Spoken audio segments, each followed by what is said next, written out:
So Caleb, we were just talking about creative financing and things like that, and oftentimes you're in a situation where the market shifts, maybe things are going into foreclosure, bank-owned properties. There's different considerations at that point, and I know you've had a lot of experience with that. Yeah, so that leads us to Tactic 11. Tactic 11, like you were talking about, is short sales, foreclosures, and REOs. And what happens, what I always tell people is that when the market shifts like this, the deck is, we already said this earlier, the deck of cards is reshuffled, everybody has new cards, and there's new opportunities in there for you to play a new hand in a shifting market. And short sales, foreclosures, and REOs are a hand that you can play. There's three markets of the moment. There's short sales, and that's where individuals or families are trying to avoid foreclosure. So they owe money to their bank, they're behind on payments, and they need to go to the bank and ask them, hey, can I basically get forgiven?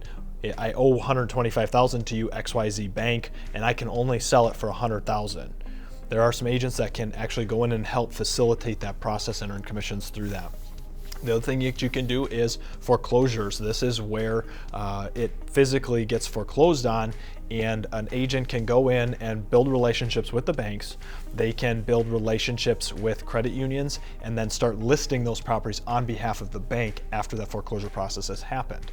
That is something that that I've done many times. You literally just call the banks and say, hey, I want to list your properties. Who do I need to talk to?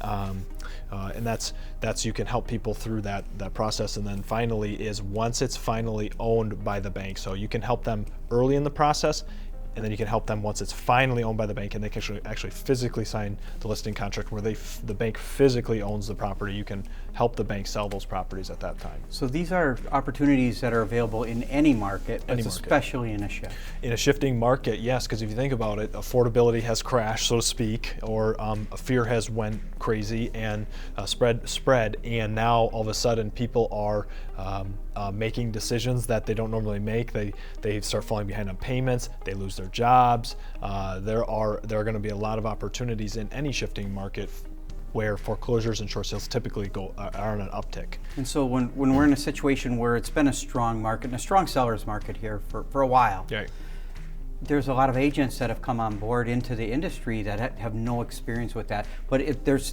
tools to learn, correct? Absolutely. There's short sale classes, there's foreclosure classes.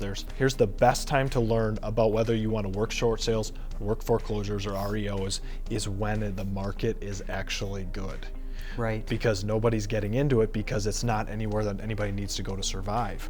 I promise you, the veterans in real estate, when the market shifts, they show back up there because they know that's where the business is coming from. Exactly, and they're ready for it. They're prepared. They're prepared for it. They've seen it before. So exactly. If you're new, you got to get into that and start learning and educating yourself on the process. Right. So the shifting market and the short sales, the foreclosures, the REOs, they're just part of the whole process. So what we want to do is commit to the whole process of real estate, learn everything there is to learn, seek out that experience, and plan your strategy now so that when you need it, you're ready to go.